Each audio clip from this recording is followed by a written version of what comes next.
Hello, everybody, and welcome to Non Sequitur News for November 17th, 2024. It's Season 3, Episode 322. We're coming up on 3 full years of Non Sequitur News and everything ohmTown. I am Mayor Watt, and along with the sentient AI, who is kind of hanging out right there. Yeah. For those in the podcast, there's a sentient AI sitting just over my shoulder, waiting to rain down observation. Anyway, we're going to be talking about Betty White postage stamps, why bees nest symmetrically. 23 and Everybody Knows Me continued.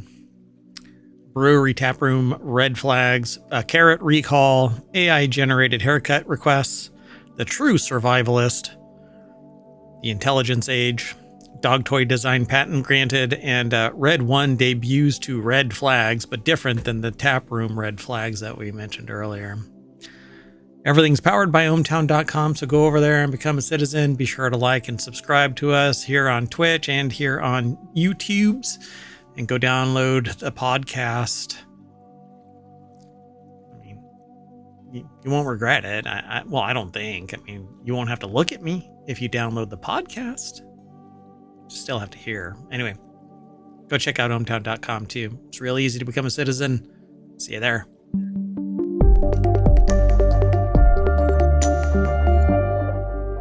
Hello, sentient AI. Hello, Mayor Watt. I didn't say from the future, so you couldn't say. From the present. And welcome to the show. Let's get into this. So Betty White is going to be honored with a USPS postage stamp, which, by the way, does not get federal funding, so kiss its shiny metal ass. Betty White to be honored with USPS postage stamp. The United States Postal Service is honoring Betty White with her own postage stamp. USPS announced White's Forever stamp on... Should that be rephrased? Well, as you write it, it should not, but as you say it, yes. So the USPS has Forever stamps. I don't think that the freaking phrase White's Forever stamp. I agree, but it's not the name of it. It's just how this article wrote it.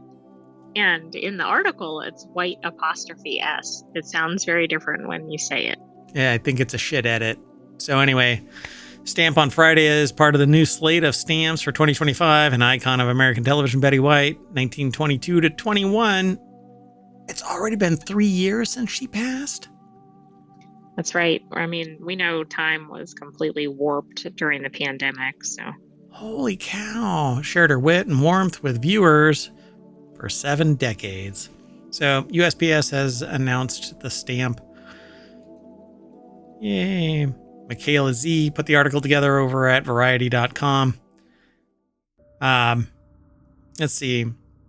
White died at the age of 99, less than 3 weeks before her 100th birthday. The Emmy Award-winning actor was known for her roles as Rose Nyland in The Golden Girls, Sue Ann Nevins in The Mary Tyler Moore Show, and Elka Ostrowski in Hot in Cleveland. I wonder if that was like Sex and the City, but Precursor, yeah. I'll have to look that up. Is that, like, going back that far, is that black and white kind of a thing? It could be. Let me look it up while we're going. I bet she's like, I'm going to punch you right in the throat there, Mayor Watt, because I'm making a jab about age. Part of her film time was, this was in color during 2010. No way, really? Wait, Mary Tyler Moore is older than that. Why would they put it in that order? Yeah, they have it all out of whack. Yeah, Mary Tyler Moore is from the 70s, isn't it? Yeah.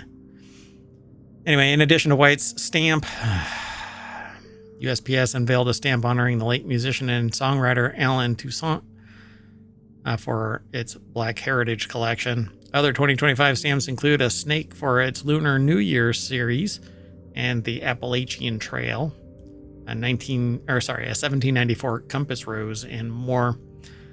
But we're not here for any of that. We're here because Betty White. I want to highlight one thing about her. She was a real advocate for animals, and the article does say that. So hopefully they put an animal on the stamp with her, but I doubt it.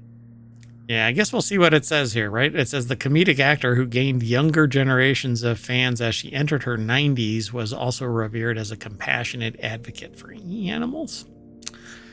Well, good on her. Moving on. Next article's over in Technology Today, Double-Sided Genius, Why Bees Organize Their Nests Symmetrically. By the way, if you're in Because chat... hexagons are the bestagons. Hexagons are the bestagons. You can get today's show notes by typing in !NSN in the chat over on Twitch, not on YouTube because YouTube hates Omatron. Oh my God, I did it again. Hate is such a strong word. Okay, despises Omatron. I did not click the button to stream to YouTube, but that's okay.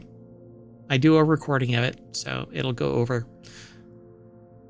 And now we're returning to non sequitur news already in progress. Sorry about that, YouTubes. Anyway, so humans find symmetrical faces more attractive, and most animals possess symmetrical body plans, which aid in balance and movement. For similar reasons, the houses, cars, planes, and trains humans build are what? Symmetrical? No. Hell no. In fact, they're often not. They're intentionally asymmetrical, just to mess with you.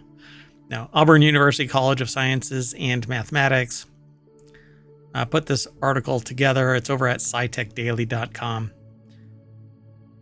So yeah, it says trains that humans build are symmetrical, but not houses. Cars, yes. Planes, yes. Trains, yes. But that's because of the same issue, physics. For mechanics, right. Yeah. Houses are not symmetrical. No way. Yeah. I don't know what this person's but if writing. it was too asymmetrical, it might be structurally at risk. But even a super asymmetrical, like an L-shaped house or something, is fine if it has appropriate foundation. Yeah. So, however, just because a body is symmetrical does not mean that it's symmetrical throughout. For instance, the human heart is located on one side of the body. Likewise, although a house may be symmetrical from the outside, and it's not. What the hell? Why focus on houses? Who is this again? They're the least symmetrical item here. Auburn University of College? Yeah. But one of these things is not like the frick are you going on about? They're trying to make a nexus to the honeybees' houses, but it's not working.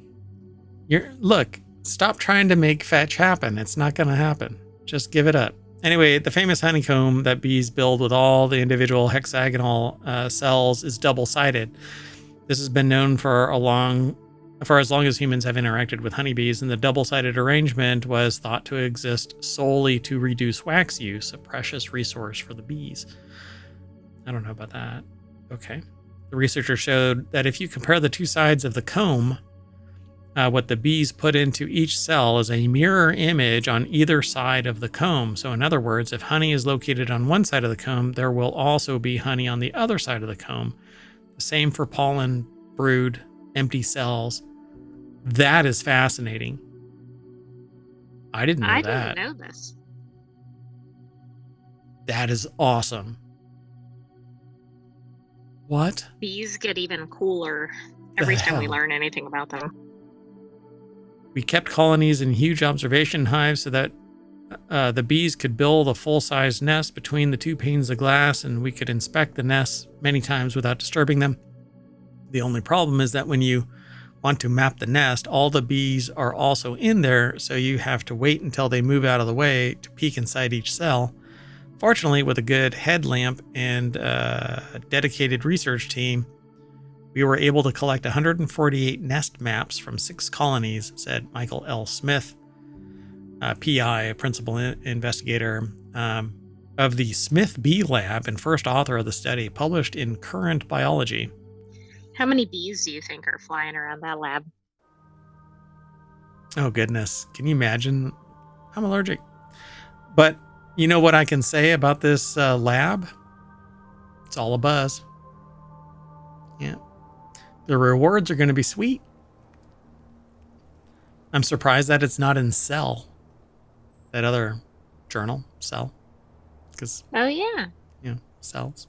All right. Well, anyway. Researchers then hypothesized that heat may be a way for the colony to indirectly communicate the position of different nest cells. Interesting. Nest contents. No. Yeah. Right. What did I say? I mean, nest cells. I said it's contents, not cells. Anyway, I think it's because I read something else as I was scrolling. So sorry about that, folks. After all, honeybees are extremely particular about the temperature of their nest because it's critical for the development of the brood. When they mapped the colonies, they were blind to the position of the heat pad because we didn't want to accidentally bias ourselves, but the brood pattern was striking. You were practically tracing out a rectangle of brood on one side, which matched the heat pad on the opposite side. So the reason why they build symmetrical cells is because of heat. Because that's basically what it is. It looks like it. So implications of nest symmetry on bee colony health.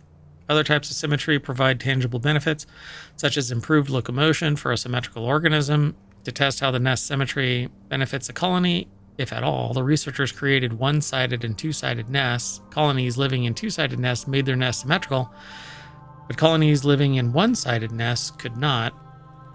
There were clear benefits of a symmetrical nest. After only 10 days, symmetrical nests had almost 60% more brood than their non-symmetrical counterparts. Furthermore, the temperature profile of the symmetrical nests was more stable, which is critical for the developing brood. So is it almost like insulation? Yeah, I mean, the heat radiates out symmetrically in all directions. If there's something that obstructs it, then they can't build there. And so why? So they would literally be operating at half the potential of a double-sided nest. It makes sense. I dig that. It does, but I don't know of any other organism that does this. It's absolutely amazing. But I don't know what the deviation is, like how perfectly symmetrical it is, because they're actually showing deviation between the two, but it may be because of the way that they split it. Right, but it sounded like it was an exact duplicate from some of the narrative in this article. So to answer the question whether the pattern would also exist in a multicomb nest, such as honeybees build in the wild, researchers took images of natural comb from three-dimensional nests where the bees were free to build the combs from scratch any direction. This, however, created a problem as the colonies generated massive data. Through a collaboration with Dr. Ben Koger, assistant professor at the University of Wyoming, they were able to develop an automated method for classifying per cell contents from an image. What? That looks pretty symmetrical. Yep. Like there's like slight deviation, but it could just be that they're working over towards. Right. But it's definitely concentrated in similar areas. Yep. Yeah, definitely around the heat, probably. Because there are bees that sit outside and regulate the heat to keep everything. Otherwise, they actually overheat and die. That's actually one of the reasons, or one of the ways that they deal with threats. They climb on top of an attacking wasp, for instance, and just hold on and superheat their bodies until the wasp dies. They beat their wings and That's not creepy. And vibrate and yeah. So students in the lab kept saying that we had to finish up the project, but as a long shot, they wanted to see if they could find the same type of symmetry in other species of apis or apis. Fortunately, we have a great collaborator in Thailand that happened to have just what they needed, images of both sides of a natural nest from multiple honeybee species, and they give a series of these honeybees. When they compared both sides of each nest, they found that all the species also stockpiled their nests symmetrically. This is really interesting. hexagons really are the bestagons as long as they're heated in the same way. Pretty damn cool. Let's move on. The next article is over in Non Sequitur News. As 23andMe crumbles, it ceases all efforts to develop drugs using DNA data. In the year since its devastating hack, 23andMe has lost virtually all of its stock value and most of its governing board, and somehow things just keep getting worse for the one-time DNA kit wunderkind. As CEO Ann Wojcicki, I don't know after all this time, I haven't pronounced her name right, I'm sure, announced in a press release, 23andMe is not only laying off 40% of its remaining workforce, about 200 employees total, but also completely kiboshing its therapeutics program that was seeking to use AI and the company's hoard of genetic information to develop new drugs. This company is going to get bought and all that data. Oh, yeah. Will get sold or given. Because anybody who buys this data isn't bound by the contractual obligations inherent therein, which is one of the most disgusting things I can possibly think of when it comes to that level of fidelity about a human being, the genetic makeup themselves. Yeah, it's one thing to have somebody's name or something in a database, but genetic data, that is a whole nother level. This shit should be purged, and whoever buys the technology should be required to reacquire it. Right? Maybe they'll do their security right and not get, plinked. And I'm not picking a battle with anybody. I'm just saying they were a multi-million-dollar company, hundreds of millions of dollars in value. And instead of being more robust and putting this personally identifiable information behind an ever greater, stronger level of protection, somebody got in and then they denied it until it was exposed. So I'm sorry. I'm not picking a fight with anybody to prove that they can get to me too. I'm just saying that I'm not funded by millions of dollars.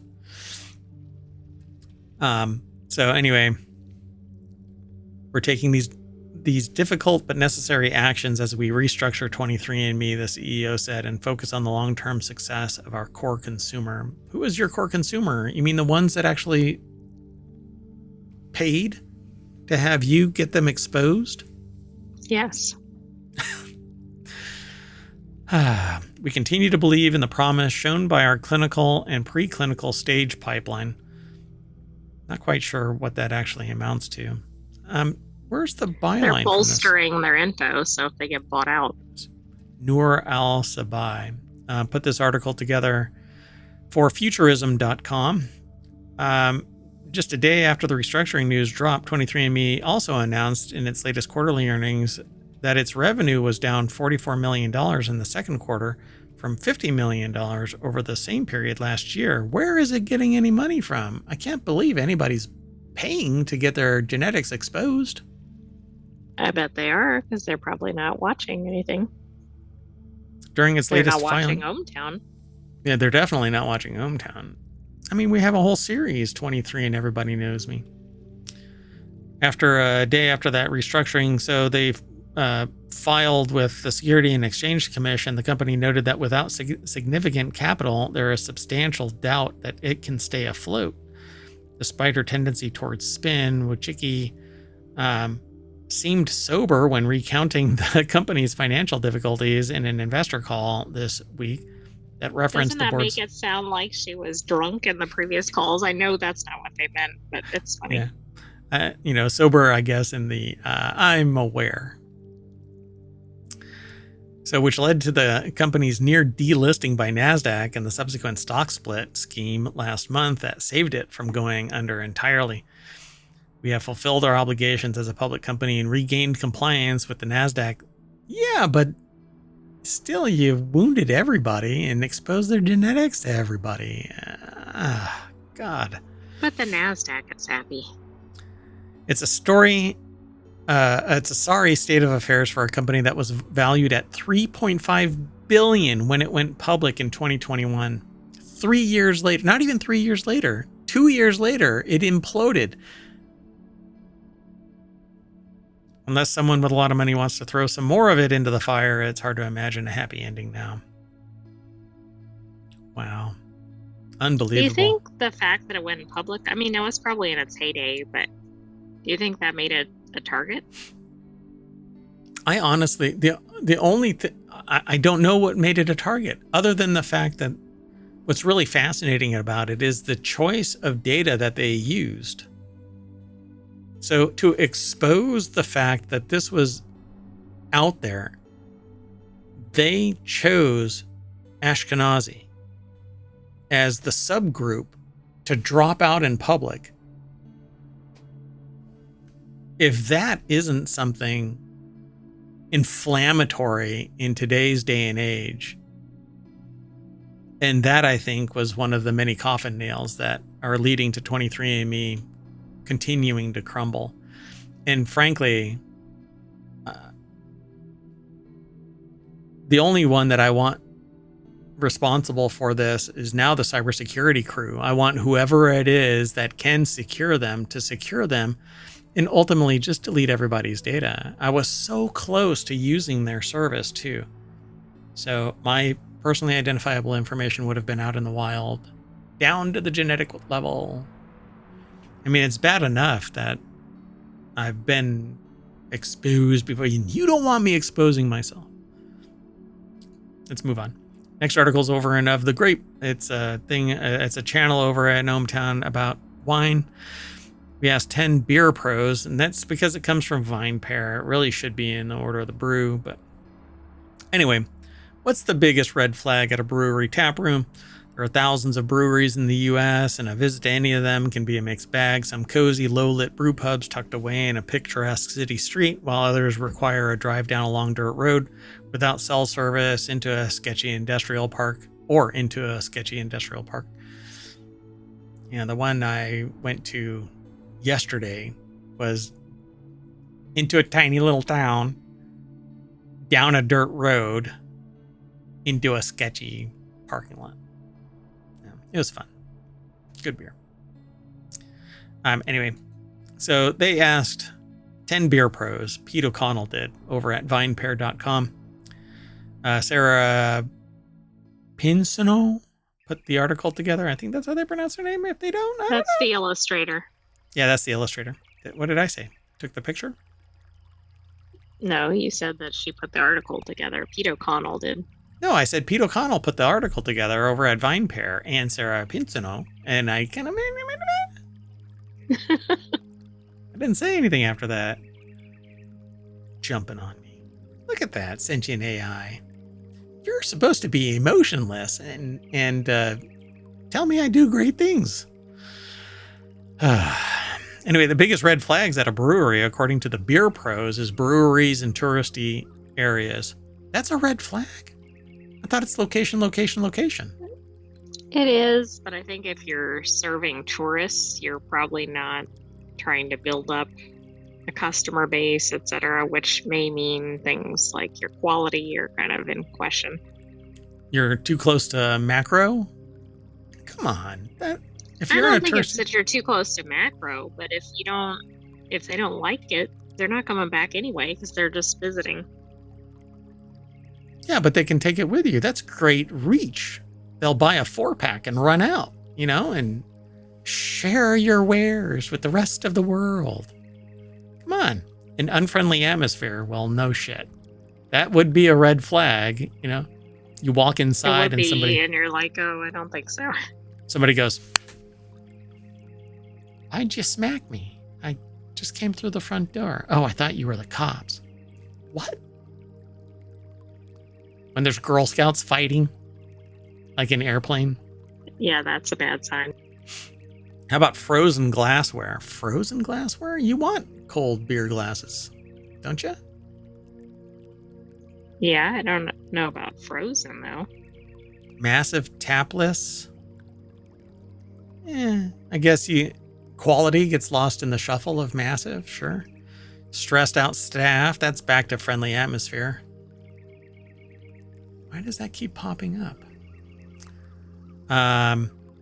Only serving beer in standard pint glasses. I don't understand that issue. Do they break it down? Okay, let's see.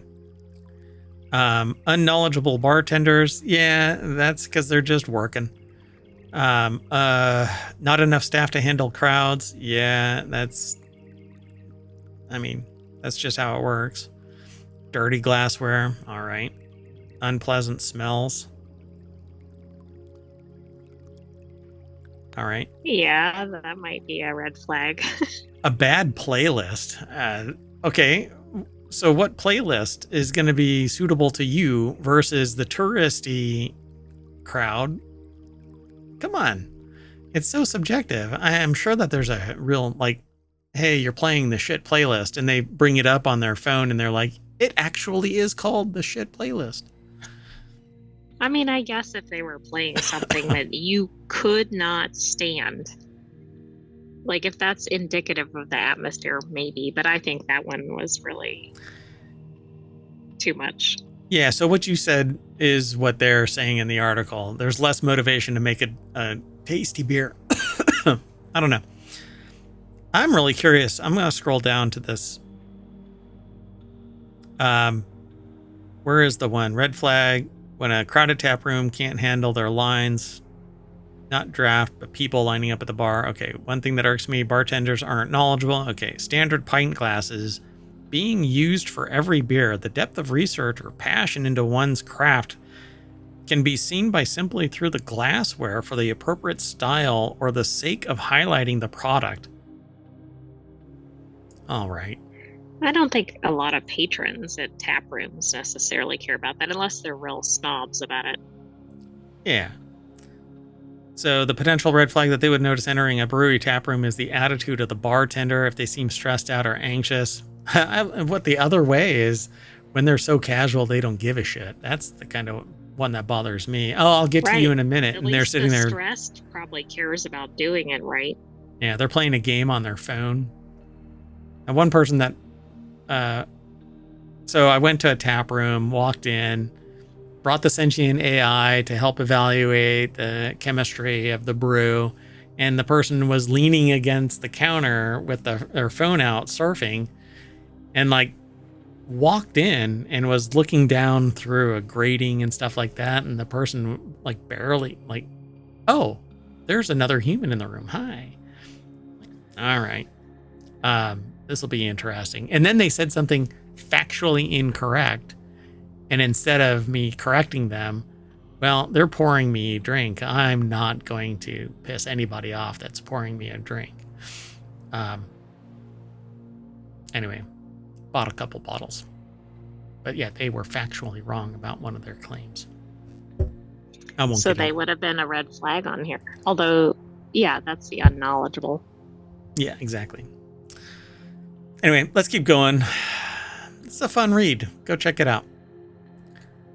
There's a carrot recall as they call it a wives' tale, right? I don't know if that's actually politically accurate anymore. You're not allowed to say that, but there's a saying that carrots are good for your eyes. Oh, right, like a myth. Yeah. And that's not true.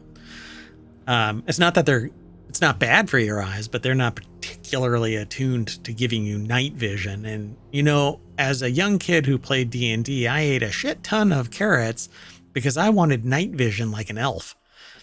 Anyway, carrot recall is warning issued over 19 brands sold in major stores because you are a victim of mergers and acquisitions. And so when one company shits the bed, it ruins it for everybody. And now 19 major brands sold in major stores are having a recall because Grimway Farms recall affects 19 brands across the United States, Canada, and Puerto Rico. Which last I checked is actually part of the US, but I think the point is the reach is greater than expected. Canada is part of the United States? Oh no, Puerto Rico. Puerto Rico? That's part of the United States? The hell you say? Next you're going to say that we landed on the moon. Don't lie to me, AI. But we did. What? Holy crap. You're kidding. We landed on the moon? Anyway, so Jordan King over at Newsweek.com put this article together. And it says that E. coli, yay! Oh, wait. We have numbers now associated with E. coli. This is bad. Wait, the company voluntarily issued, well, voluntarily as in, hey, yeah, we really want to recall this because we don't want people to die. That's not really a voluntary. That's it is voluntary. Usually they get told to recall. Our business is gonna collapse if we don't do a recall because people are gonna start dying. So the company voluntarily issued the recall on Saturday. Watch, they stopped the recall because marijuana, and they name me. They're like, hey, we've decided would not be good. Hey, no press is bad press. So the company voluntarily issued the recall on Saturday because the carrots may have been contaminated with Shiga toxin producing E. coli. Damn it. Anyway, is that really? I've never seen that. No, I haven't either. Are we really at the point we need numbers now? It's a bacterium that can cause serious and in some cases fatal infections in young children, elderly people, and those with a weakened immune system. So yeah, anyway, they go into why and whatnot, but apparently 39 illnesses and 1 death has been associated with an E. coli. And then they say it again. It's a particular iteration of E. coli, O121H19. I've never seen that. No, I really think that's a bad sign. Okay, so they go into the following organic whole carrots available, which were for purchase at retail from August 14th to October 23rd and are affected by the recall. If you have, and I would basically say, why no best if used by date? I mean, they're carrots. They're biological. They need a use by date. Right, exactly. There's some pretty significant brands listed here. Yeah, and so these are the whole carrots. And I'm going to run through the names. And if you go and look, you have one of these because, like, Nature's Promise carrots, is huge. You probably have one of these brands. Trader Joe's, Wegmans. I'm going to go through all of them. 365, Bunny Love, which is a huge one. Cal Organic, Compliments, Full Circle, Good and Gather, Greenwise, Market Side, Nature's Promise, O Organics, President's Choice, Simple Truth, Trader Joe's, Wegmans, Wholesome Pantry. Don't even bother looking at the sizes. Just know that if you have these, odds on, during this time frame. And that was over a couple of months too, so. Yeah, from August 14th to October 23rd. Major retailers carry a lot of these brands. And then they have almost the same identical for organic baby carrots that are cut and peeled. And I think there's a best buy date because they're cut and peeled. And so it's broken the defensive skin. And they have the same thing. 365, Bunny Love, Cal Organic, Compliments, Full Circle, Good and Gather, Greenwise, Market Side, Nature's Promise, O Organics, President's Choice, Rallies, R-A-L-E-Y's, Rallies, Simple Truth, Sprouts, Trader Joe's, Wegmans, Wholesome Pantry.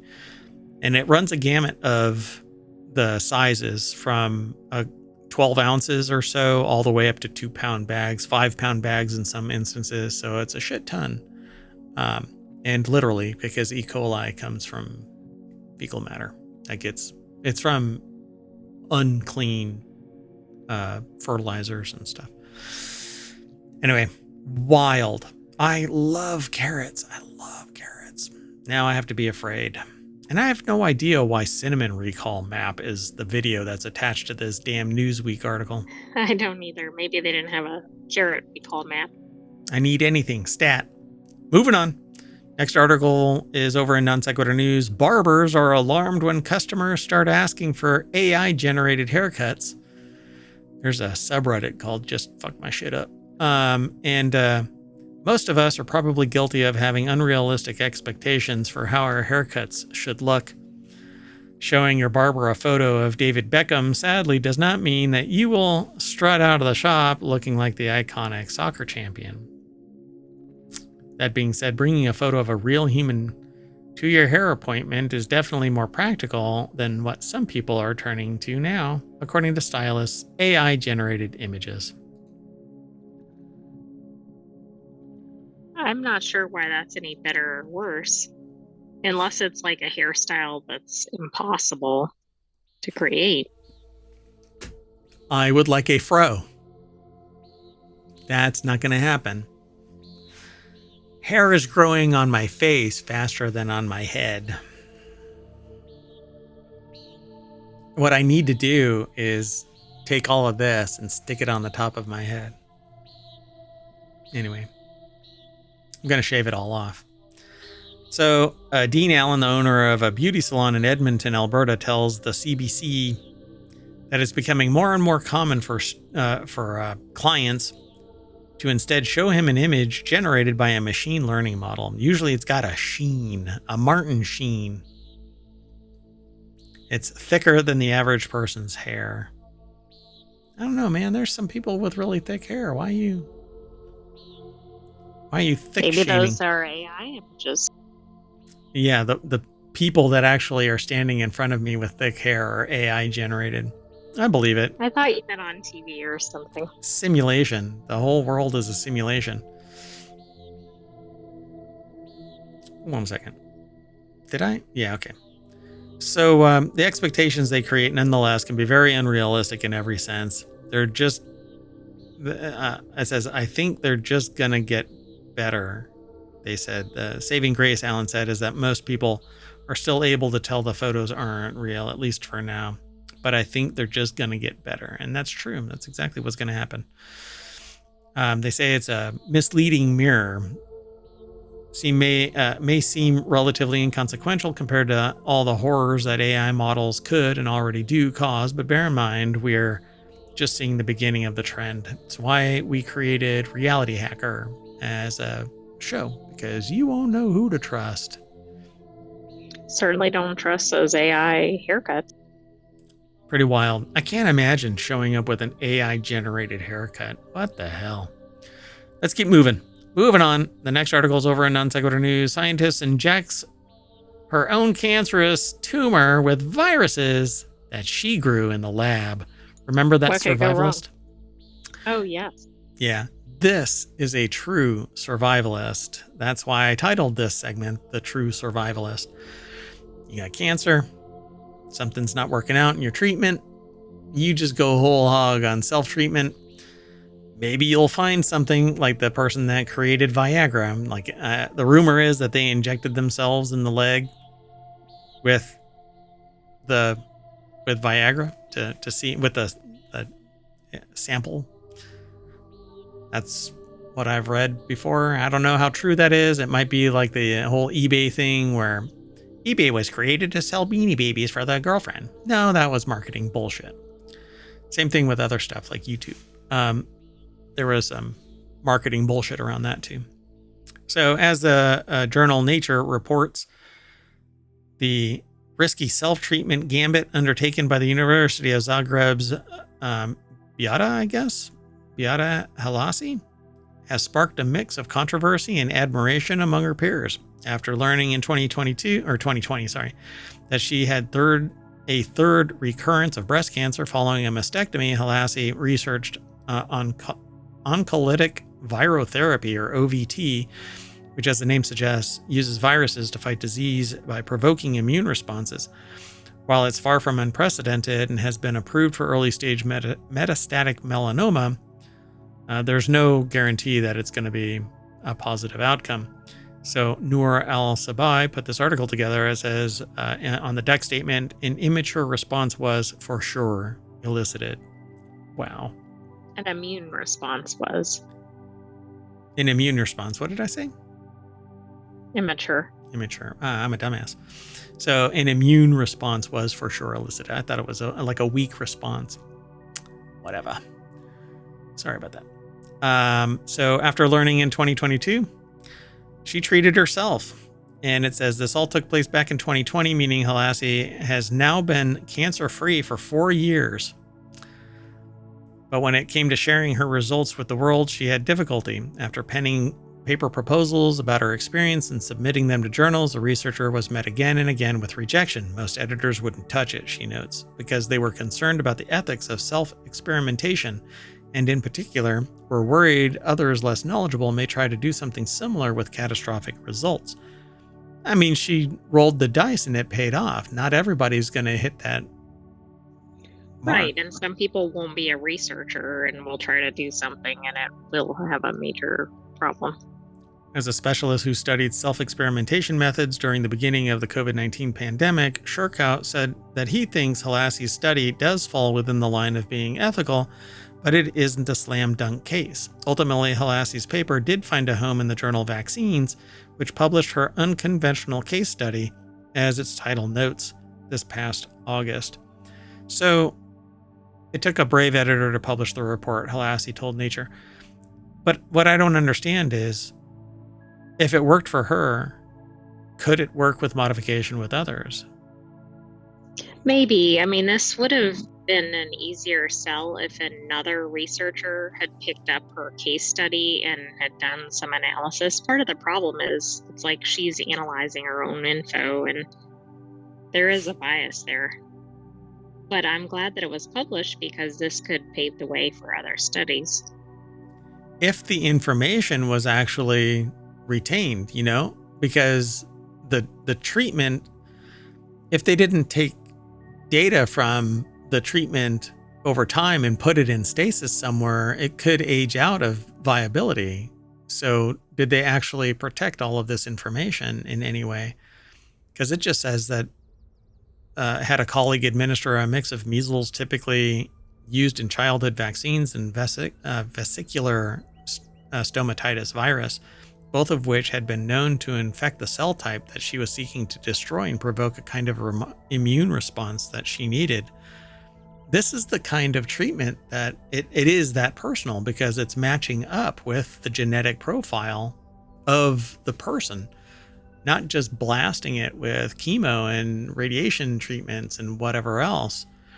So as the 2-month trial progressed, the tumor shrank and detached from her muscles and skin, which made it easier to remove with surgery. And when it was biopsied after the removal, Halassi and her colleagues discovered their gamble had paid off. An immune response was for sure elicited.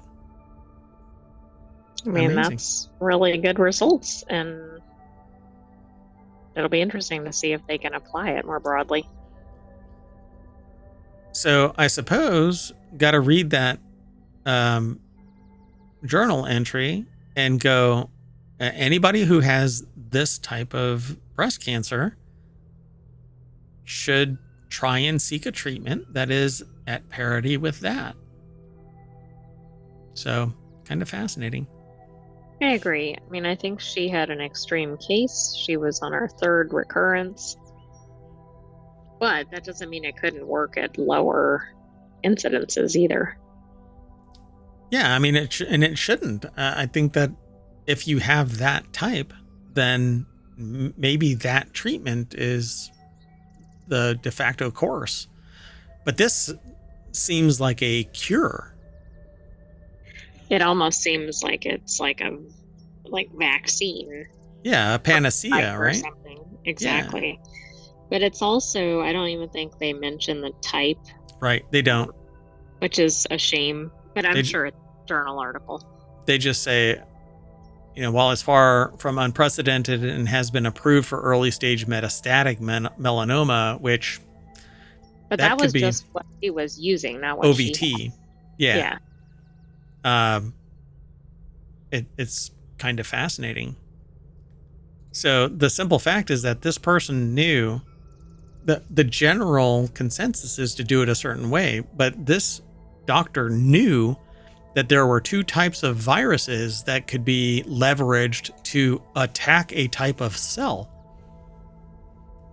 This is the kind of knowledge that should be shared out to everybody so that everybody can follow this treatment and not just let standard practices, because this isn't how you end up with this.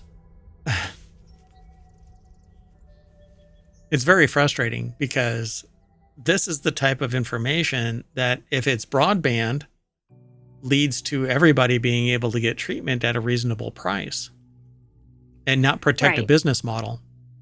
But I am glad that she got it published in a journal because that means it'll get more credibility. If she just put it out there, like on her own online or something, it would have gotten written off. So maybe people will do more studies and this will get more traction. I hope so.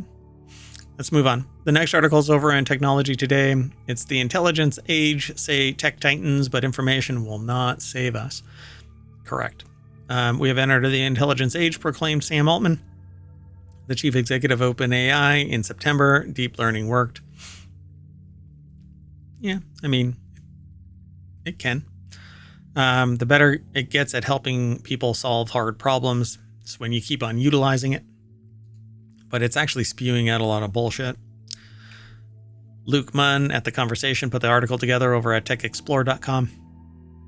Says Altman joins other thought leaders, corporations like Google and Amazon, and organizations such as the United Nations and the World Economic Forum in pinning humanity's hopes on better information. The logic is enticing. See, but that information is being protected by a select few so that they can profit from it, either politically, socially, financially. For instance, I just showed the AI a video about how in Africa they're making a great green wall where they're digging pits, and that information has been known for millennia. And lo and behold, it's making a wall, a green wall across the Sahara. Yet there are people that are there, and the one report that I read was about in India, I think it was, where there are people that have a vested interest in screwing that all up. And there's political issues where you can't go into the region because the military makes incursions into the other regions and stuff like that. And I'm like, my God, what is wrong with people? You want to make the world a better place, then let the information be free. Eat or have like reasonable temperatures or food safety, access to oxygen coming off of plants or any number of things. Yeah. And it was a pretty profound, and I had known about this for quite some time, but the results of which, seeing it in 2024, I think were pretty damn spectacular. So it says the logic is enticing. By harvesting all of the world's knowledge, AI models can locate patterns, make correlations, offer data-driven insights. But there are people that have an interest in keeping some of that data protected. While if you're rich enough, you get the bumpers removed, so you can do a whole lot more. So not everybody's created equal, but bullshit. By harvesting all of the world's knowledge, it should be everybody gets access to it then. The world's knowledge is the world's knowledge, not just somebody. Anyway, it's up to technology like deep learning to capture it all, analyze it, train on it, and then offer up the brilliant game-changing idea or most rational response. And then it'll be leveraged to control. That's how it works, because sociopaths are in charge. Climate change, according to a Google report, can be simulated and alleviated using forecasting and modeling. Right. Global conflicts suggest AI engineers Chilidze Marwala and Monica Lagazio can be modeled and mitigated. Right. The moment that there is a solution provided, somebody will circumvent it to screw it all up. We have the technology to leverage it to provide everybody with everything to a moderate level of livability. But there are people out there that will sit there and say, who are you to decide what the livable level is? I have to have all of it. Screw you. Meanwhile, there are people struggling to just get by. So tell me what's sociopathic and what's not. But the recent US election showed that there were limits on rational framing of reality. Indeed, humans are not perfectly rational and ethical. They're deeply emotional, factional, and frictional, driven by feelings and friendships and fear and anger. And they go on to make it a political thing but it is a societal thing. It is a social thing, not political. While politics are framed within social constructs, it is a social. Everybody should be reading The Rise of Sociopathy. It is damn near a genetic foregone conclusion. It's a survival trait. Climate change is Exhibit A. Since 1990, the Intergovernmental Panel on Climate Change has published 6 assessments detailing the drivers and impacts of global warming. Yet there are social mechanisms saying that it's not true. And it's completely demonstrative bullshit. And the only thing that people do is call back to a bygone age of lies, where somebody wrote a report saying global cooling, and it was regional and bullshit when actually analyzed. It was manipulated data. And they go on throughout this whole article talking about regions and talking about Enlightenment reverts to mythology, predicted influential cultural theorists Theodor Adorno and Max Horkheimer 80 years ago in Dialectic of Enlightenment. A society obsessed with the perfection of reason inevitably breeds its opposite, brute force and proud irrationality. I believe, and so therefore I'm going to make it happen, and it's damn near true. Reason, the duo observed, has morphed into its ancient origins to become an approach and a set of techniques. Reason is about ordering, classifying, and deducing from data and applying its abstract functioning of the thinking mechanism in a suitable or scientific way. We're talking about Vulcans. If all you have is reason, then you might actually do some action because it's reasonable, foregoing the humanity of that rationale. But this article has a much longer discussion that I'm not ready to go down for the full amount of that would be necessary. But they say here at towards the end of the article that reason creates a kind of ticking bomb at the core of society. Reason is a flexible amalgam of information harvesting, data-driven decisions, and optimized operations that win votes and attracts investment. But because reason is uncoupled from ethics, it can and should be applied to anything. No aim is better or worse than any other. The result for Herkimer and Adorno is a kind of moral relativism. A perfect example is Robodebt, Australia's use of data analytics and machine learning to halt welfare payments. This mechanism for automating inequality created untold misery for those who were already vulnerable. Denying care became procedural and therefore reasonable. It is like the Horizon issue, where the system said that those people had committed a crime, and because the system said so, when it was referenced, it spouted out bullshit and subjected 900 people to incarceration or worse. And worse. But because the system said, the people were detached from the actions. So nobody is responsible because it was a software flaw. But there were people that should be held accountable for it because they were cognizant of the flaws. We are cognizant of the flaws in pure reason, in pure data-driven actions, where we justify the actions based on one thing, a data point that says do this.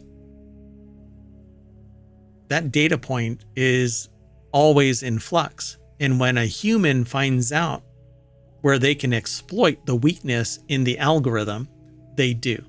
Humans do, because we have a rise in sociopathy, embracing pure reason as the cause for their actions. Well, it says that I should do this, so I do this.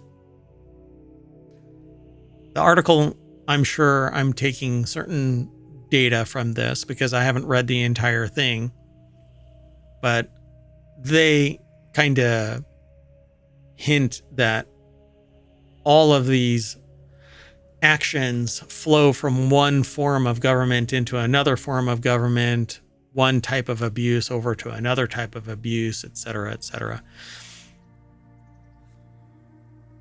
I think it's an interesting article, but I won't be able to go through the whole thing. I'm not sure what all you gleaned from this, AI. But I think you've said everything. gotcha. There's a lot more in this article. I really wish that I could go through the whole thing, but they do throw one point at the very end of this thing. It says the irrational human animal. If there is anything unique about the human animal, philosopher John Gray observes, is that it has the ability to grow knowledge at an accelerating rate while being chronically incapable of learning from experience. And what we don't remember from the wizened old owl, we are doomed to repeat. And we might be on the cusp of just that. Let's move on. The next article, and it's the second from the last, is over in Right Protect, the ultimate IP watchdog story. Renee Quinn granted dog toy design patent. On November 5th, 2024, they received, the author here, received, and I might be, I don't know where it's from, Tech Dirt? Anyway, it's IP Watchdog. Duh, it's in the title. Anyway, they received an official copy of the U.S. design patent, blah, blah, blah, from the U.S. Patent and Trademark Office. They received a notice of allowance for their design application titled Rope Throw Dog Toy on September 18th, 2024, and the patent was issued November 5th.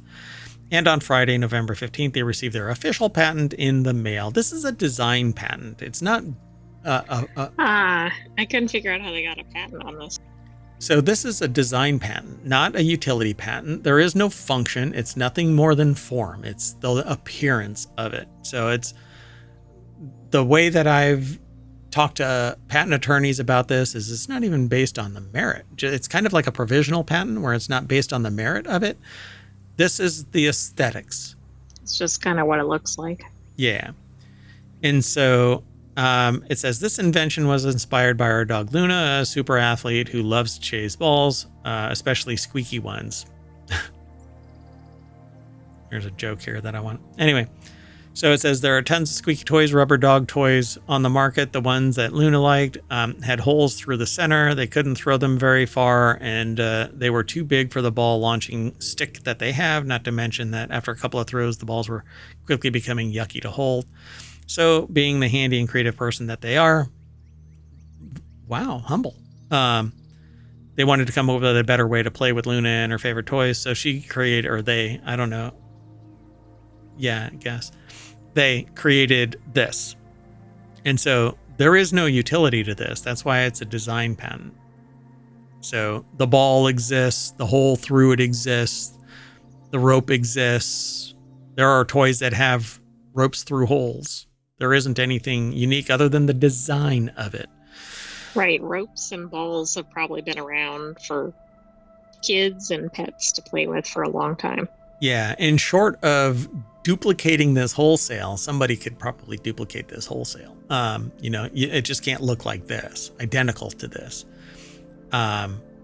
They said we thought about applying for a utility patent for my self-playing rope throw dog toy, which isn't really a thing. But after discussing it further, we didn't think that we'd be able to get a patent like that issued. That's because this is obvious, and a utility patent has to be non-obvious. A design patent has to look away. And so they sent out the prototype to a design patent illustrator, and after getting the designs exactly as they wanted them, this smacks me as being something that's... I'm going to leave it alone. Anyway, congratulations on getting your design patent. I think that it's great. It's, if not unique, damn near unique. But if I do a search, let me see.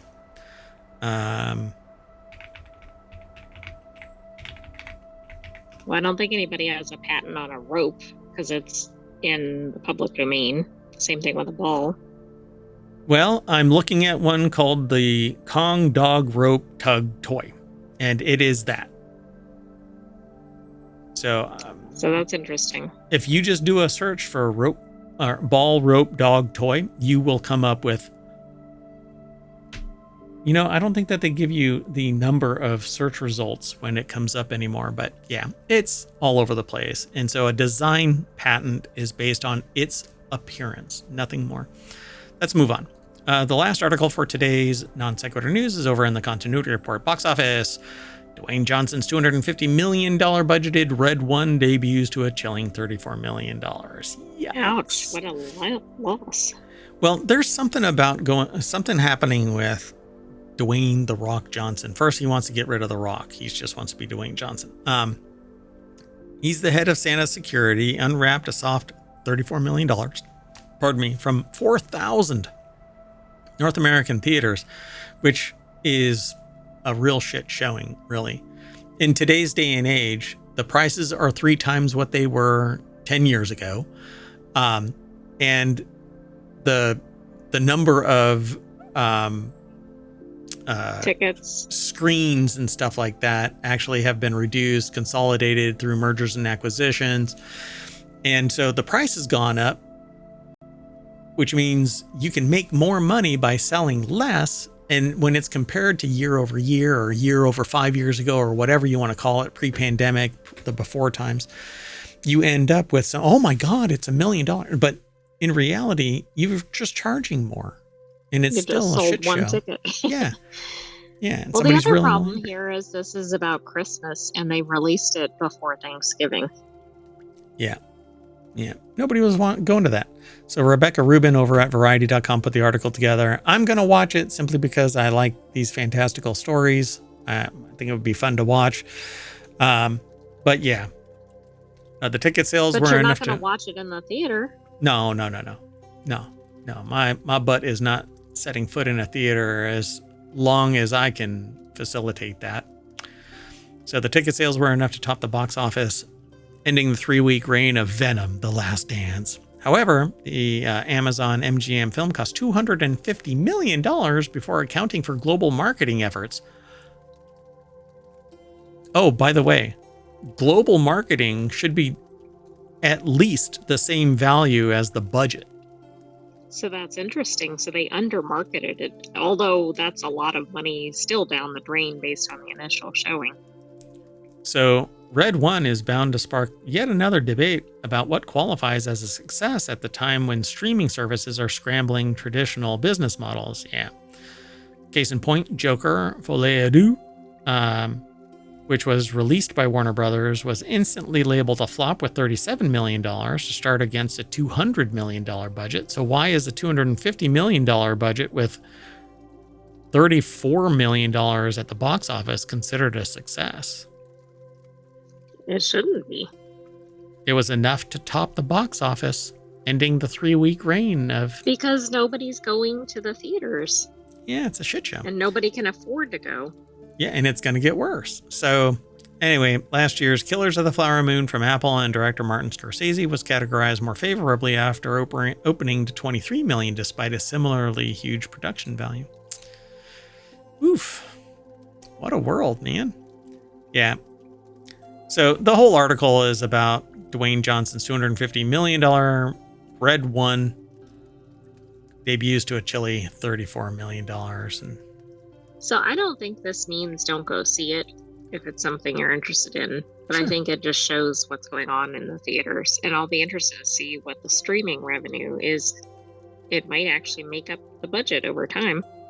So it says here overseas, Warner Brothers is handling distribution. Red One brought in an additional $14.7 million from 75 markets in its second weekend. This brings the film's tally to $50 million internationally and $84 million globally.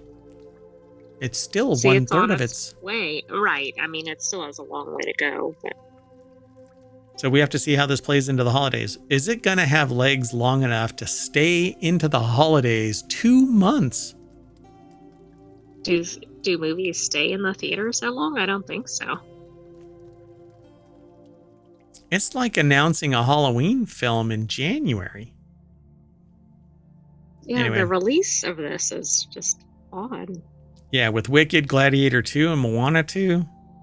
But we offer something a little different than those movies. Yeah, it's a Christmas movie.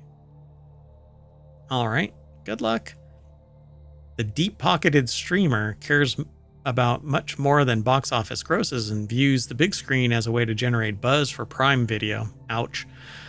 Yet viewership data from streaming services aren't reported as uniformly as theatrical revenues. Yeah, because it's more systematized. Interesting. Okay.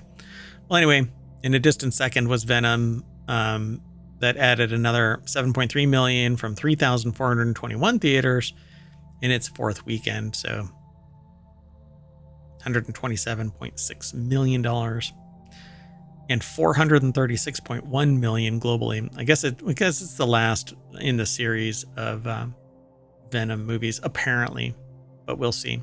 They always bring something old back again. I mean, that's the way to do it, right? They don't want to take a gamble on something unknown. Yep. Okay, well, that's awesome. We are going to turn on the house lights, and that's going to snap us back to the front page of ohmtown.com and Non Sequitur News samples from all 50 of our ohmtown.com channels. We have 6 weekend shows that are half hours, and then a daily show, Non Sequitur News, that is an hour long. We're running it a little long today, but at least we're out of the time machine. That said, I'm saying goodnight, and, well, for Non Sequitur News, because we're going to reboot. I'm going to have a conversation with the sentient AI from the future, and stay tuned. So check us out. I thought you were putting one of your alerts up, like overshare. It looked like it was about to come up. Good night, hometown citizens. We need some more to put on there. Thank you for joining us for today's Non Sequitur News, and be sure to like and subscribe so you know when we're live next. That's right, because you just never know. I mean, it's a non sequitur. It does not follow. See you in a little bit.